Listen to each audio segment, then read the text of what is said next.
ดเลย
น้ำมัน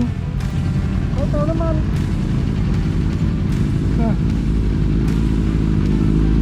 รถน้ำมันขวด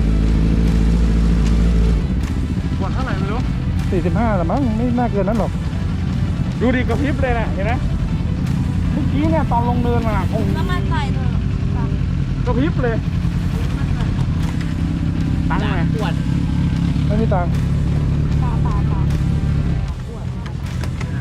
กี่ขวดน้ำมันหมดกระพริบ2 ขีดสบาย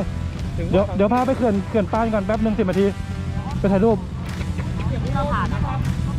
50เติมสักขวดนึงก็ได้มั้ยเหนียวไว้หน่อยเพราะว่าซอยมันนี่ไงผ่านอีกที่เป็นมันเป็นหย่อนเหรียญมันน่าจะได้น้อยนะตู้แดงๆอ่ะเหรียญน้อยกว่านี้ดูนี่ขวดใหญ่นะถ้าเป็นแถวบ้านขวดน้ำปลานี่ขวดนิดเดียวแต่บ้านเป็นขวดน้ำปลาจริงที่เป็นไทยจ้ะเดี๋ยวพวกทำรอยอ่ะจับรถอะไรปะจับได้ไหมเลยอ่ะไม่เลยเหรอเอาอะไร2,500เอาเวฟ150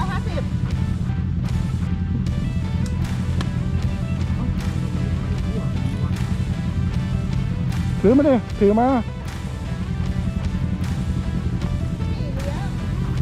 เลี้ยงน้ำมันเนี่ยนะกระดกเลย